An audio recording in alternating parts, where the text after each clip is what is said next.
అందరికీ నమస్కారం. కొత్త నవల ప్రారంభించేద్దామా? ఈ నవల పేరు డాక్టర్ రవిచంద్ర. ఈ నవలని ఎన్ భారతీదేవి గారు రాశారు. 1985లో మొదటి ప్రచురణ జరిగింది. చదువుతున్నది దేవి. ఇక కథలోకి వెళ్తే, సాయంత్రం నేరండ. ప్రకృతి వేసుకున్న బంగారు రంగు వల్లెవాటులాగా ఉంది. పశ్చిమాద్రిన మెరుస్తున్న సూర్యుడు ప్రకృతి పెట్టుకున్న సింధూరంలాగా ఉన్నాడు. బాల్కనీలో నుంచి గదిలోకి వచ్చింది రాధ. ఆ రోజు ఆదివారం. భర్తకి ఇష్టమైన స్వీట్ చేసింది. 2ంటికి బయటకు వెళ్ళిన రవిచంద్ర సాయంత్రం 5:30 అయినా ఇంటికి రాలేదు. క్షణానికి కోపం, చిరాకు అధికమవుతున్నాయి రాధ మనసులో. బెడ్రూమ్ గోడలకు గులాబీ రంగు నెరోలక్స్ పెయింటింగ్. గది మధ్యలో యూఫామ్ బెడ్ మీద బాంబే డైయింగ్ దుప్పట్లు అందంగా ఉన్నాయి. గోడలకు 4 వైపులా 4 బ్లాప్లున్నాయి. ఒక పక్క సెలయేట్లో నీళ్ల బింద ముంచుతూ, తడివంటితో చేపపిల్లలాగా బెదురుచూపులు చూస్తూ 16 సంవత్సరాల అందమైన అమ్మాయి. మరో పక్కన మోడల్ గర్ల్ వయ్యారాలు ఒలికిస్తూ, మేని వంపులు ప్రదర్శిస్తూ. మరో పక్క చక్కటి ప్రకృతి దృశ్యమున్న పెయింటింగ్ అద్భుతంగా ఉంది. గదిలో ఓ పక్కగా సోఫా సెట్, మధ్యలో టీపాయ్, దాని చుట్టూ ఖరీదైన కుషన్ కుర్చీలు. మంచాలకు ఎదురుగా ఉన్న డ్రెస్సింగ్ టేబుల్కు బిగించి ఉన్న మిర్రర్ నుంచి ఆ గదిలోని ఫర్నిచర్ అంతా కనిపిస్తోంది. భర్త రాలేదన్న కోపంతో ఓ చోట స్థిమితంగా కూర్చోలేకపోతుంది రాధ. మేడ దిగి లాన్లోకి వచ్చి కూర్చుంది. పూల చెట్లకు నీళ్లు పోస్తున్నాడు తోటమాలి. పోర్టిగో దగ్గర నుంచి గేటు వరకు ఉన్న సిమెంట్ బాటకి అటు ఇటు చామంతులు, కనకాంబరాలు, రకరకాల పూల చెట్లున్నాయి. చీకటి పడింది. ఆకాశంలో నక్షత్రాలు మినుకుమంటున్నాయి. చల్లని గాలి మెల్లగా రాధను సృష్టిస్తూ ఆమె కోపాన్ని తగ్గించాలని తాపత్రయపడుతోంది. బెడ్రూమ్లోకి వచ్చిన రవీంద్ర రాధ భుజాల చుట్టూ చెయ్యేసి, రాధా అన్నాడు ఆమె చెవిలో గుసగుసలాడుతూ. అతని గడ్డం గరుకు ఆమె మృదువైన చెక్కిల మీద గిలిగింతలు కలిగిస్తోంది. విసురుగా అతని చేతుల్ని నెట్టేసింది. దూరంగా జరిగి కూర్చుంది. అతను మౌనంగా కూర్చున్నాడు. ఇద్దరి మధ్య అలాంటి మౌనం అప్పుడప్పుడు అలవాటే. రవిచంద్ర సిటీలో మంచి పేరున్న డాక్టర్. వృత్తిరీత్యా భార్యతో సినిమాలకు, షికార్లకు తిరగడానికి అతనికి వీలవదు. ఇద్దరూ కలిసి బయటికి వెళ్ళాలనుకున్న టయానికి వెళ్ళలేకపోతే రాధకు చిరాకు, కోపం. ఒకరి మనసులోని బాధ ఇంకొకరికి తెలుసు. అది తీర్చలేని నిస్సహాయత్వం అని కూడా తెలుసు. రాధా, భోన్ చేద్దామా లాలనగా అన్నాడు. అన్నీ డైనింగ్ టేబుల్ మీద సర్దిపెట్టి ఉన్నాయి. వంట మామగారు మీకోసం ఎదురు చూస్తున్నారు. వెళ్ళి భోన్ చేయండి. నువ్వు భోన్ చేయవా? నాకు ఆకలిగా లేదు. నువ్వు తినాలి, లేకపోతే నేను కూడా తినను. ఒక్క క్షణం తదేకంగా భర్త వైపు చూసింది రాధ. అతను కళ్ళతోనే హావభావాలు ప్రదర్శిస్తూ ఆమె కోపం పోగొట్టాలని ప్రయత్నిస్తున్నాడు. ఇంతలో ఫోన్ గణగణా మోగింది. అతను ఫోన్ వైపు, భార్య వైపు మార్చి చూశాడు. రాధను వదిలివేసి ఫోన్ దగ్గరికి వెళ్ళి రిసీవర్ చేతిలోకి తీసుకున్నాడు. అతను మాట్లాడడం పూర్తి చేసి హడావుడిగా బట్టలు మార్చుకుని, రాధా, ఉదయం ఆపరేషన్ చేసిన పేషెంట్కు సీరియస్గా ఉందట. స్టాఫ్ నర్స్ ఫోన్ చేసింది అంటూనే మెట్లు దిగి వెళ్ళిపోయాడు రవిచంద్ర. రాధ కళ్ళలో నీళ్లు తిరిగాయి. వైవాహిక జీవితాన్ని గురించి ఎన్ని కలలు కన్నాను. ఆ కలలన్నీ భగ్నమయ్యాయి. ఆయనకెప్పుడు హాస్పిటల్, లేకపోతే స్నేహితులు. ఆ రెండే ఆయన ప్రపంచం. అటువంటి మనిషి నన్ను ఎందుకు పెళ్లి చేసుకున్నట్టు? ఆదివారమైనా ఇంటి పట్టునుంటారా అంటే అదీ లేదు. జీవితాన్ని గురించి, ఆ జీవితం అందించే అనుభూతుల్ని గురించి నేనెంత సున్నితంగా ఆలోచిస్తానో, వాటికి నేనెంత ప్రాముఖ్యత ఇస్తానో ఆయనంత తేలిగ్గా చూస్తారు. జీవితంలో అన్నీ సంపాదించుకున్న శాంతిని, సంతోషాన్ని సంపాదించుకోలేకపోయాను. హాల్లోని గడియారం 12 కొట్టింది. రవిచంద్ర రాలేదు. రాధలో ఆరాటం అధికమవుతోంది. హై ప్రెషర్ ఉన్న వ్యక్తికి ఆవేశంలో బీపీ పెరిగినట్టు ఆమెలో టెన్షన్ పెరిగిపోతోంది. రవిచంద్ర ఇంటికి వచ్చేసరికి టైం 3 అయింది. రాగానే బట్టలు మార్చుకుని లుంగీ కట్టుకొని పడుకున్నాడు. ఏదో కోపం, ఆవేశం ఉన్నట్టుగా ఉన్నాడు. రాధ మనసు కోపంతో లావాలాగా ఉడికిపోతోంది. తనను గురించి పట్టనట్టుగా పడుకున్న అతని నిర్లక్ష్యం ఆమె కోపానికి ఆజ్యం పోసినట్టుగా అయింది. ఇప్పటి వరకు హాస్పిటల్లోనే ఉన్నారా? వ్యంగ్యంగానే అంది. అతను జవాబు ఇవ్వలేదు. మాట్లాడరే, ఏం మాట్లాడమంటావు? రాధ వైపు తిరుగుతూ అన్నాడు. హాస్పిటల్లోనే ఉన్నారా ఇప్పటిదాకా? చెప్పే వెళ్ళానుగా హాస్పిటల్కి వెళ్తున్నానని. మీరే కాదు, ఇంకా చాలామంది మగవాళ్ళు డాక్టర్స్గా పనిచేస్తున్నారు. కానీ మీలా ఎవ్వరూ ఇంటిని వెళ్ళాలని వదిలేసి హాస్పిటలే దేవాలయం, పేషెంట్లే ప్రపంచం అని అనుకుని బ్రతకడం లేదు. 2ంటికి వెళ్ళారు, రాత్రి 11ంటికి వచ్చారు. 5 నిమిషాలు ఉన్నారు, మళ్ళీ వెళ్ళి 3ంటికి వచ్చారు. 24 గంటల్లో 20 గంటలు మీకోసం ఎదురు చూడడంతోనే గడిచిపోతోంది నాకు. ఈరోజు రేపు ఇలా ఎంతకాలం? రాధా, నువ్వు చదువు సంస్కారం ఉన్నదానివి. నా పరిస్థితి కూడా ఆలోచించు. నేను కావాలని నిన్ను నిర్లక్ష్యం చేయడం లేదు. నా వృత్తి ధర్మం అటువంటిది. ప్రతి స్త్రీ ఒకే కోణం నుంచి ఆలోచిస్తుంది. తన భర్త తన మాటే వినాలని, తనకే పరిమితం అవ్వాలని ఉంటుంది. తను గీసిన గీటు దాటకూడదు అని అనుకుంటుంది. అఫ్కోర్స్ అదంతా ప్రేమతోనే, కాదన్ను. కానీ మగవాడికి కొన్ని బాధ్యతలుంటాయి. ఆ బాధ్యతల నిర్వహణలో అప్పుడప్పుడు భార్య మనసు బాధ పెట్టవలసి వస్తుంది. ఇటువంటి విషయాలు ఎవ్వరికి వాళ్ళు అర్థం చేసుకోవాలి. మాటలతో చెప్పినా అర్థం కాదు అన్నాడు విసుగ్గా రవిచంద్ర. ఆ రోజు ఉదయం ఒక పేషెంట్కు ఆపరేషన్ చేశాడు. ఆ పేషెంట్ను బ్రతికించాలని తీవ్రమైన ప్రయత్నం చేశాడు. అతని ప్రయత్నం ఫలించలేదు. అందుకే అతని మనసంతా చాలా చిరాగ్గా ఉంది. ఆ సమయంలో రాధను అనునయించి ఆలస్యానికి కారణం చెప్పే ఓపిక కూడా అతనికి లేదు. గోడవైపు తిరిగి పడుకుంది రాధ. మానసికంగానూ శారీరకంగానూ అలసిపోయిన రవిచంద్ర ఆలోచనలకు బ్రేక్ వేసి నిద్రలోకి జారిపోయాడు. భర్త ఆలస్యానికి కారణం చెప్పి తనను అనునయిస్తాడు అని, తన కోపం పోగొడతాడని ఏమేమో ఊహించుకున్న రాధ ఊహలన్నీ తారుమారయ్యాయి. ఆమె మనసు గాయపడింది. మనసులో కోపం రగులుతోంది. వృత్తి ధర్మం అంటూ అందరూ ఈయనలానే ప్రవర్తిస్తున్నారా? విజయ, దాని భర్త ఎంత అన్యోన్యంగా ఉంటారు. 5 గంటలు అయితే చాలు, ఒక్క నిమిషం ఆఫీస్లో ఉండడు. ఇంటికి వచ్చిన దగ్గర నుంచి విజయ విజయ అంటూ దాని చుట్టూనే తిరుగుతాడు. భార్యను సుఖపెట్టడం, సంతోష పెట్టడమే తన జీవిత లక్ష్యం అన్నట్టు. విజయ్కు ఖరీదైన బంగళా లేదు, పనివాళ్ళు లేరు, కారు లేదు, టీవీ లేదు, కనీసం 10 రకాల నగలు కూడా లేవు. అయితేనే ఏ టైంలో చూసినా ప్రపంచంలోని ఆనందం అంతా నా సొత్తే అన్నంత సంతోషంగా నవ్వుతూ కనిపిస్తుంది. తనకు ఖరీదైన బంగళా, కారు, నగలు, చీరలు అన్నీ ఉన్నాయి. కానీ మనసుకే శాంతి లేదు. కోరుకునేది పొందలేనప్పుడు ఎన్ని ఉన్నా ఏం ప్రయోజనం? బరువుగా నిట్టూరుస్తూ నిద్రపోయే ప్రయత్నంలో కళ్ళు మూసుకొని పడుకుంది రాధ. 100 సంవత్సరాల నుంచి ఎందరో కవులు, రచయితలు, వేదాంతులు కూడా ప్రేమను గురించి ఎన్నో రకాల భాష్యాలు, నిర్వచనాలు చెప్పారు. ఇప్పటికీ చెప్తున్నారు. ఎంతమంది ప్రేమను గురించి ఎన్ని విధాలుగా చెప్పినా ఎప్పటికప్పుడు ప్రేమ గొప్పదిగానో, సమాధానం చెప్పలేని ప్రశ్నగానో కనిపిస్తుంది. ఒక జీవి మరొక జీవి కోసం తప్పించడమే ప్రేమ అని ఒక రచయిత అంటే, క్షణాలలో మనసును మార్చగలిగే శక్తి మందుకు కూడా లేదు. అటువంటి శక్తి ప్రేమకు మాత్రమే ఉంది అని అన్నాడు. మత్తు పానీయాలకు దాసుడైన ఒక భగ్న ప్రేమికుడు. ప్రేమ కోసం జీవించు, ప్రేమ కోసమే మరణించు. ప్రేమను మించింది ప్రపంచంలో మరేదీ లేదు అన్నాడు ఒక చక్రవర్తి. నీవలే నీతోటి మనిషిని ప్రేమించు అన్నాడు భగవత్ స్వరూపుడైన క్రీస్తు. ఇంతమంది ఇన్ని విధాలుగా చెప్పే ప్రేమ అంటే ఏమిటి? ప్రేమలో వాంఛకు తాముందా? ఉంటే దాన్ని ప్రేమంటారా? మనసులో కలిగే ప్రేమకు శరీరంలో కలిగే కోరికకు సంబంధం ఉందా? మనసు వేరు, శరీరం వేరా? ఇవన్నీ అర్థం కాని ప్రశ్నలు.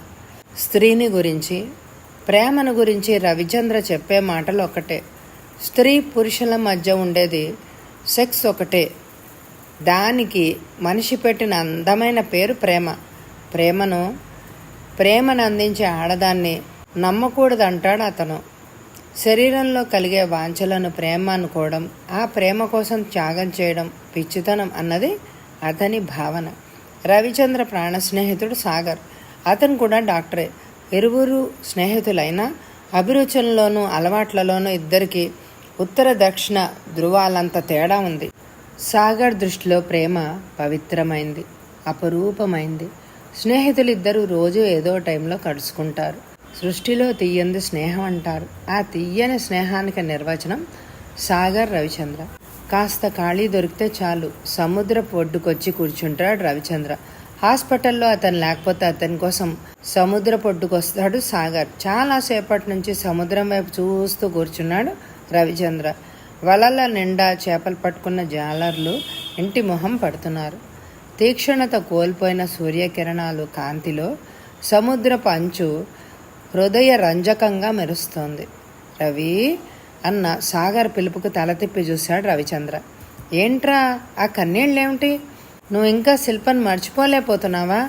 అతనికి దగ్గరగా కూర్చుంటూ బాధగా అడిగాడు సాగర్. మగాడి జీవితంలో ఆడుకోవడం ఆడదానికి సరదారా? అవునరా, ఆట ముగిసింది. శిల్ప సరదా తీరింది. నీకు దూరంగా వెళ్ళిపోయింది అని మనసును సరిపెట్టుకో. ఎంతకాలం ఇలా బాధపడతావు? సాగర్ ప్రేమ అనే ఊబిలో ఒక్కసారి చిక్కుకుపోయిన మనిషి ఆ ఊబిలోంచి బయటకు రాలేడు. హృదయాలను రంజింపచేసేది ప్రేమే, రగిలింపజేసేది కూడా ప్రేమే. నేను శిల్పని మర్చిపోవాలని కొన్ని సంవత్సరాల నుంచి ప్రయత్నిస్తున్నాను. నాకు సాధ్యం కావడం లేదు. ఆడది ఏదైనా సహించగలదు, కానీ తన భర్త మనసులో మరొక ఆడదానికి చోటుందన్న విషయాన్ని భరించలేదు. రాధ అమాయకురాలు. శిల్ప కోసం నువ్వెంత బాధపడుతున్నావో నీ ప్రేమ కోసం రాధ అంతగా బాధపడవచ్చు. నీ బాధను మర్చిపోయి భర్తగా రాధ పట్ల నీ బాధ్యతను నిర్వర్తించు. జాలిగా స్నేహితుడిని చూస్తూ అన్నాడు సాగర్. అప్పుడే సూర్యాస్తమయం అవుతోంది. సముద్రపు హోర అధికమైంది. రవి, వెళ్దామా? ఎక్కడికి? ఇంటికి. ఈరోజు బార్కి వెళ్దాం. నువ్వు డాక్టర్వి, నీ ఆరోగ్యం విషయం నీకు తెలుసు. నువ్వు కొంతకాలం ఆ మత్తు పానీయాలకు దూరంగా ఉండడం మంచిది. ఈరోజు నా మాటకు ఎదురు చెప్పకు. ఈరోజు నేను తాగాలి. నన్ను నేను మర్చిపోయేదాకా తాగాలి. పద వెళ్దామంటూ లేచాడు రవిచంద్ర. మా ఇంట్లో ఫారెన్ విస్కీ ఉంది. ఇంట్లో ఎవ్వరూ లేరు. జయ పుట్టింటికి వెళ్ళింది.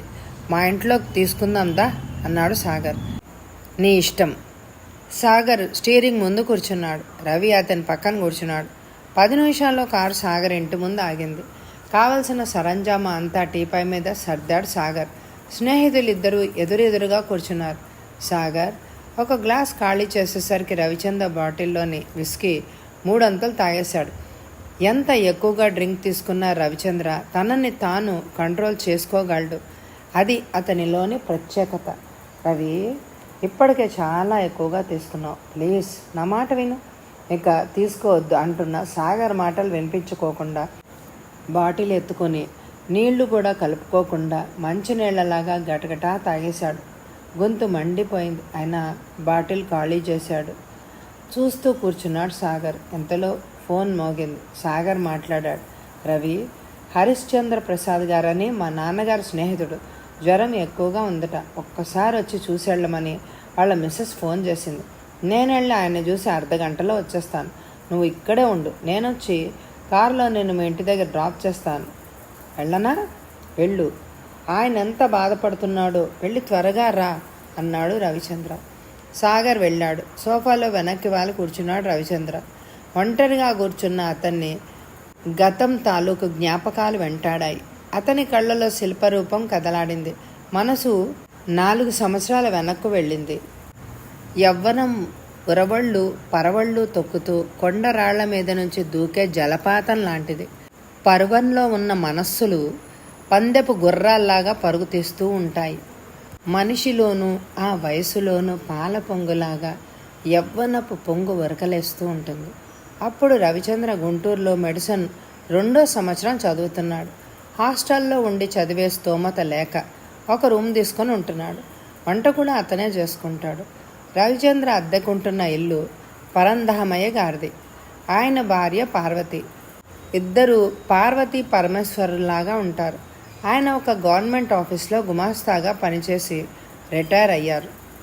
ఆయన పేదరికాన్ని పంచుకోవడానికి వారసుడు కావాలనుకుంటూ 4 ఆడపిల్లలకు తండ్రి అయ్యాడు. 3 ఆడపిల్లలకు పెళ్ళిళ్ళు చేసేసరికి ఆయనకున్న 4 ఎకరాల మాగాణి పొలం అతి కష్టం మీద మిగుల్చుకున్న 25,000 రూపాయలు ఖర్చయిపోయాయి. ఇక ఆయనకు మిగిలింది స్వంత పెంకుటిల్లు. పెళ్లికి ఎదిగిన 4వ కూతురు శిల్ప. ఆ ఇంటిని అమ్మకుండా ఉంచింది శిల్ప పెళ్లి కోసమే. 16 సంవత్సరాల వయసులో శిల్ప బంగారు బొమ్మలా ఉంటుంది. ఆమె కనుపాపలు అటూ ఇటూ కదిలినప్పుడు మెరుపు తీగలు మెరిసినట్టుగా ఉంటుంది.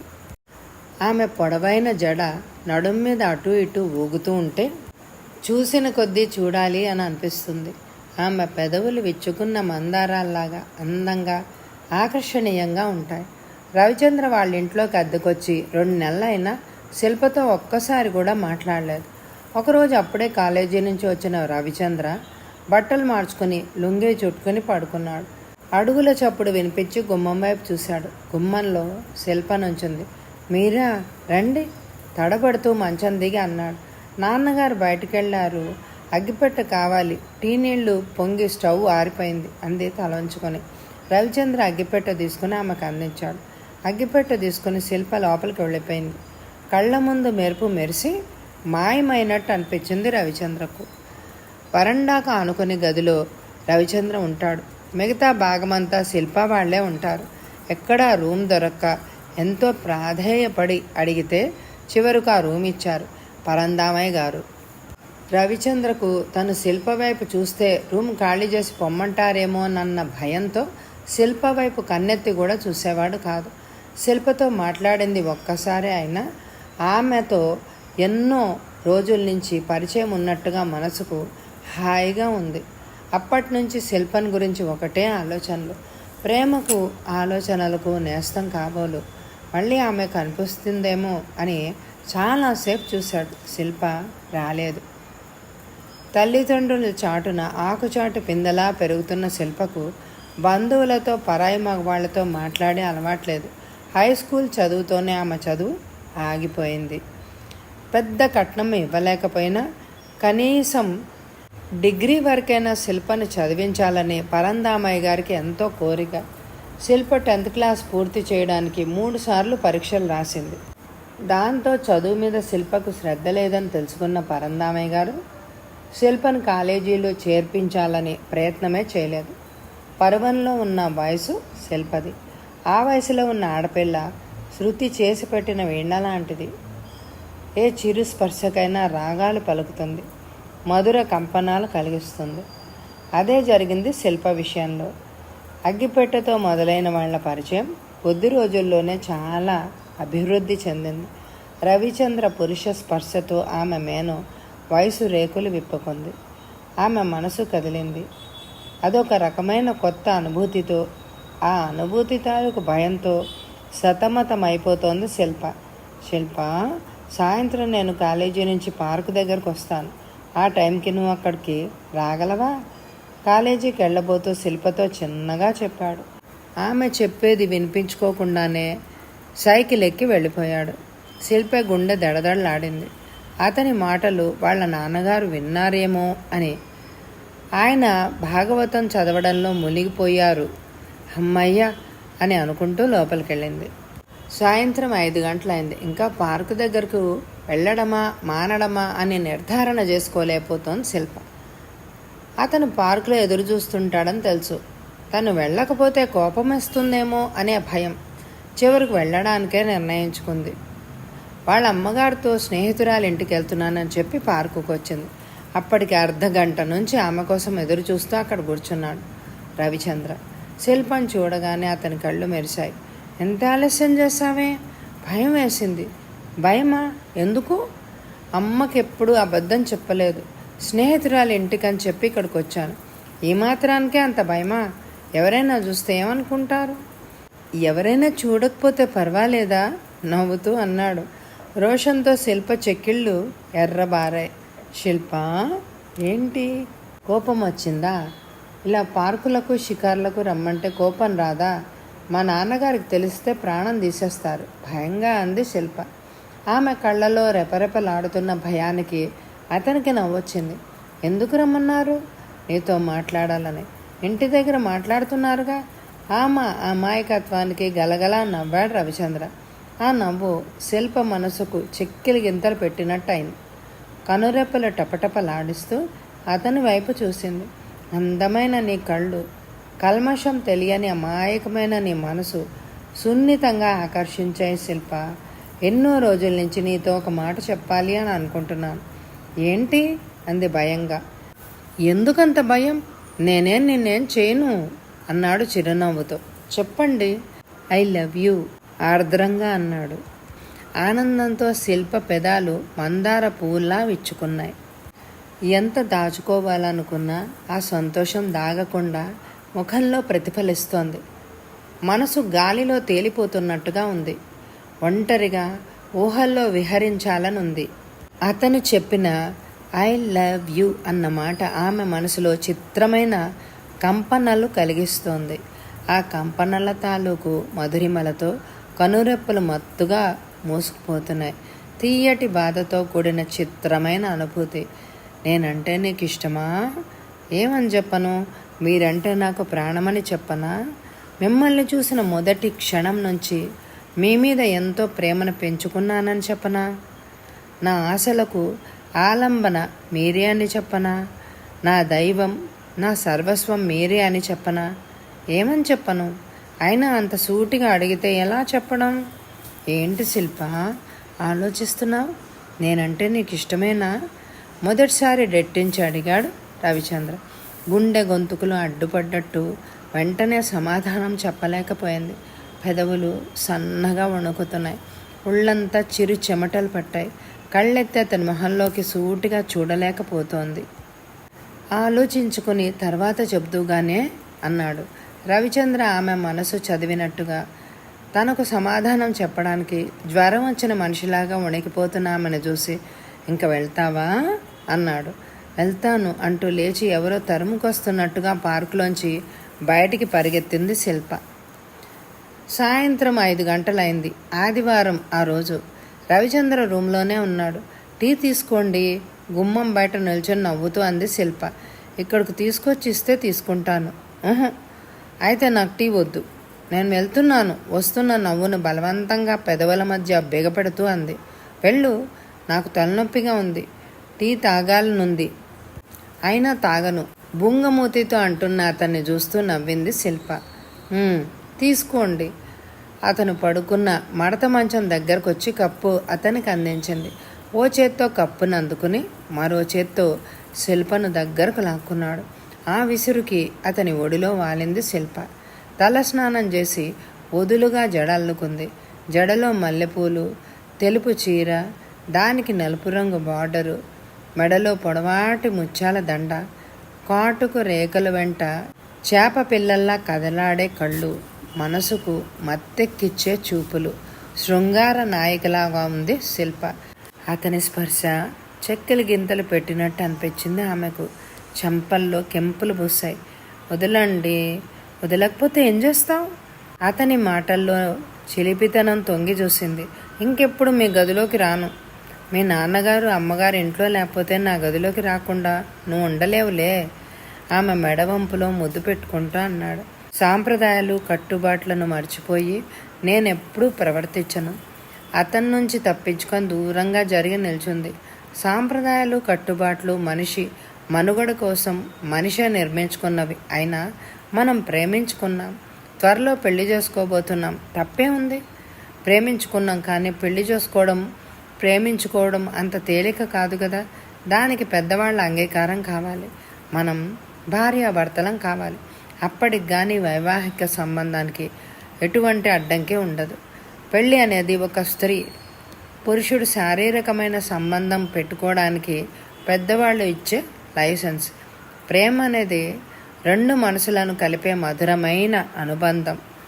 అందుకే కోరికలతో ముడిపెట్టకుండా అనుబంధాన్ని అపురూపంగా చూసుకోవాలి అంది చిలిపిగా నవ్వుతూ శిల్ప. అసలు నీకు ప్రేమ అంటే ఏంటో తెలుసా? తమాషాగా కనుబొమ్మలు ఎగరేస్తూ అన్నాడు రవిచంద్ర. ప్రేమ అనే పదానికి నిర్వచనం చెప్పడం చాలా కష్టం. అదొక అనుభవం, అనిర్వచనీయమైన మాటలకు అందనే మధురమైన అనుభూతి. రవిచంద్ర ఆశ్చర్యంగా శిల్ప మొహంలోకి చూశాడు. ఆమె కళ్ళు ఎంతగా మెరుస్తున్నాయి. మొహంలో ఏదో తన్మయత్వం.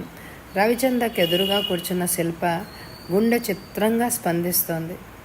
అతని కళ్ళలోకి చూస్తూ అతనికి ఎదురుగా నిల్చోలేకపోతోంది. ఏదో మాట్లాడబోయింది. పెదవులు కదలికే తప్ప మాట బయటికి రాలేదు. శిల్ప, ఆడది జీవితంలో ఒకే ఒకసారి ఒక మగవాణ్ణి ప్రేమిస్తుంది. అలాగే మగవాడు కూడా మనస్ఫూర్తిగా ప్రేమించేది ఒక ఆడదాన్నే. నువ్వు నన్ను మనసారా ప్రేమిస్తున్నావు, ఆ భావం నీ కళ్ళల్లో కనిపిస్తోంది నాకు. మనసుకు కళ్ళు ప్రతిబింబాలు. ఆరాధనగా ఆమెను చూస్తూ అన్నాడు. మగవాడు పిడికెడు మనసును విసిరితే తాను కొండంత ప్రేమను పంచిపెడుతుంది ఆడది. భార్య అంటే భర్తలో సగభాగం. కష్ట సుఖాల్లోనూ అతనికి తోడుగా, పడగటింట్లో అతనికి ప్రియురాలుగా, అతని పిల్లలకు తల్లిగా, భర్త చూపే కాస్త అనురాగానికి సముద్రమంత అనురాగాన్ని అందిస్తూ అతని కోసం జీవితాన్ని అర్పించే త్యాగమూర్తి ఆడది. ఆశ్చర్యంతో కళ్ళు పెద్దవి చేసుకొని చూశాడు రవిచంద్ర శిల్ప వైపు. నీ రూపం అమాయకంగా కనిపించినా నీ మనసు చాలా లోతుగా ఆలోచిస్తోందని ఇప్పుడే తెలుసుకున్నాను. ఇంకేం తెలుసుకున్నారు అంది నవ్వుతూ. నువ్వు నా జీవితానికే చుక్కానివి కాగలవు అని చిరునవ్వుతో అన్నాడు. ఆ నవ్వు హృదయ కిరణంలాగా ఆమె హృదయ వీణ మీద సున్నితంగా సృష్టిస్తున్నట్లుగా ఆమె కనిపించింది. మీ అమ్మ నాన్నగారు ఎక్కడికి వెళ్ళారు? బంధువుల ఇంట్లో పెళ్ళికి విజయవాడ వెళ్ళారు. అందుకేనా తీరిగ్గా నా గదిలోకి వచ్చావు? శిల్ప, సినిమాకి వెళ్దామా? వద్దు. ఏ? పరాయి మగవాళ్లతో పెళ్లి కాకుండా సినిమాలకు షికార్లకు తిరిగే అలవాటు నాకు లేదు. నేను పరాయి మగవాడినా? పెళ్ళయ్యేంతవరకు పరాయి మగాళ్లేగా. మరి నన్ను ఆ భావంతో చూస్తున్నామనుకోలేదు. అతని మొహం చిన్నబోయింది. సారీ అంది. ఆ మాటతో నా మనసులోని బాధ తుడిచిపెట్టుకుపోతుందా? కళ్ళెత్తి అతని వైపు చూసింది. అతని మొహంలో బాధ స్పష్టంగా కనిపిస్తోంది. తను అనకూడని మాట అన్నానేమో అని మనసులో ఎంతో బాధపడింది. ఆ బాధను మరిపించడానికి అతనితో సినిమాకి వెళ్ళాలి అని అనుకుంది. సినిమాకి వెళ్దామా? వద్దు. ఈసారి ఆశ్చర్యపోవడం రవిచంద్ర వంతైంది. మీరేగా వెళ్దామన్నారు. నన్ను పరాయిగా భావించే వాళ్లతో నేను సరదాలను సంతోషాలను పంచుకోలేను. సారీ చెప్పాగా. ఈ చిన్న పొరపాటుకు కూడా క్షమించలేరా? శిల్ప కళ్ళలో నీళ్లు తిరిగాయి. రవిచంద్ర మనసు చెలించిపోయింది. నన్ను బాధ పెట్టడం మీకు ఇష్టమా? అతని కళ్ళలోకి చూస్తూ అడిగింది. నువ్వు బాధపడితే నేను చూడలేను. అయితే నన్ను సినిమాకి తీసుకెళ్ళండి అని అంది. త్వరగా తయారవు అన్నాడు నవ్వుతూ. 5 నిమిషాల్లో తయారై వచ్చింది శిల్ప. ఆమె ఏ చీర కట్టుకున్నా ఎలా ఉన్నా అందంగానే కనిపిస్తుంది రవిచంద్రకు. ఇద్దరూ నడుచుకుంటూ సినిమాకి బయలుదేరారు. రవిచంద్ర 2 బాల్కనీ టికెట్స్ తీసుకొచ్చాడు. ఇద్దరూ హాల్లోకి వెళ్ళారు. అప్పటికే సినిమా మొదలవడం మూలంగా లోపల మసకగా ఉంది. సీట్లు వెతుక్కొని కూర్చున్నారు. శిల్ప సినిమా చూడడంలో మునిగిపోయింది. రవిచంద్ర సినిమా చూడడం లేదని తననే చూస్తున్నాడని కొంతసేపటికి కానీ గమనించలేదు శిల్ప. మనసంతా హాయిగా వెన్నెల పరిచినట్టుగా ఉంది. ఇంటర్వెల్లో లైట్లు వెలిగాయి. సినిమా ఎలా ఉంది? చాలా బాగుంది తడపడుతూ అన్నాడు. మీరు అసలు సినిమా చూసారా? చూడలేదు. అయితే సినిమాకి ఎందుకు వచ్చినట్టు? 3 గంటల సేపు నీ పక్కన హాయిగా కూర్చోవచ్చని. శిల్ప, నువ్వు ఎదురుగా ఉంటే నా కళ్ళకు నీ రూపం తప్ప మరేం కనిపించదు. ఆమె చేతి మీద తన చెయ్యిని ఆంచుతూ అన్నాడు. ఆ స్పర్శకు విద్యుత్తు ప్రవహించినట్టుగా ఆమె చెయ్యి వణికింది. ఆ తర్వాత శిల్ప కూడా సినిమా చూడలేకపోయింది. శిల్ప ఎదురుగా ఉన్నంతసేపు తనకు ఏ ఆలోచనలు రావు. మనసు గాల్లో తేలిపోతున్నట్టుగా ఉంటుంది. శిల్ప సాన్నిధ్యంలో అమ్మ కూడా గుర్తురాదు. ఎప్పుడు శిల్ప కళ్ళలోకి చూస్తూ ఆమె ఎదురుగా ఉండిపోవాలి అని అనిపిస్తుంది. ప్రేమలో ఎంత మహత్వం ఉందో కదా. లేకపోతే ప్రేమ కోసం రాజ్యాలను ప్రాణాలను వదులుకుంటారా? మెడికల్ కాలేజీలో శిల్ప కంటే ఎన్నో రెట్లు అందమైన అమ్మాయిలు ఉన్నారు. వాళ్ళెవ్వరిని చూసినా నా మనసు చలించదే. నన్ను అంతగా కదిలింపజేసిన శిల్పలో ఉన్న ప్రత్యేకత ఏమిటి? ఒక్కోసారి మన నిర్ణయం మనల్ని వెలుగులోకి తీసుకెళ్తాయి, ఒక్కోసారి చీకట్లోకి లాక్కెళ్తాయి. శిల్పను నా జీవిత భాగస్వామిగా చేసుకోవడానికే నేనెన్ని సమస్యలనైనా ఎదుర్కోవాలో వాటన్నిటిని అధిగమించి నేను శిల్పని అందుకోగలనా? ఆమెను కోడలుగా చేసుకోవడానికి మా అమ్మగారు అంగీకరిస్తుందా? మనం తీసుకున్న నిర్ణయాల ఫలితం మంచైనా చెడైనా ఫలితం అనుభవించక తప్పదు. ఆలోచనలకు బ్రేక్ వేసి శిల్ప కనిపిస్తుందేమో అని వరండాలోకి వచ్చాడు. ఆమె కనిపించలేదు. పరందామయ్య గారు భార్యతో లోకాభిరామాయణం ముచ్చటిస్తున్నారు. రవిచంద్ర గదిలోంచి బయటికి రావడం చూసిన పార్వతి, రా బాబు, నీ విషయమే మాట్లాడుతున్నాను అంది ఆప్యాయంగా. రవిచంద్ర వాళ్ళకి ఎదురుగా ఉన్న చెక్క కుర్చీలో కూర్చున్నారు. మీ ఆరోగ్యం ఎలా ఉందండి? వార్ధక్యంలోకి అడుగుపెట్టిన వాడిని. నా ఆరోగ్యం ఎలా ఉంటుంది బాబు? నాకున్న బాధల్లా శిల్ప పెళ్ళి ఒక్కటే. దాన్ని ఒక మంచి వ్యక్తి చేతిలో పెడితే ప్రశాంతంగా కన్నుమూస్తాను. వచ్చే ఎపిసోడ్లో శిల్పకు రవిచంద్రకు వివాహము ఎందుకు ఆగిపోతుంది, కారణం ఏంటి, ఇవన్నీ తెలియాలంటే ఈ ఎపిసోడ్ని తప్పకుండా లైక్ చేయండి. వచ్చే ఎపిసోడ్ కోసం ఎదురు చూడండి. Thank you very much my dear friends.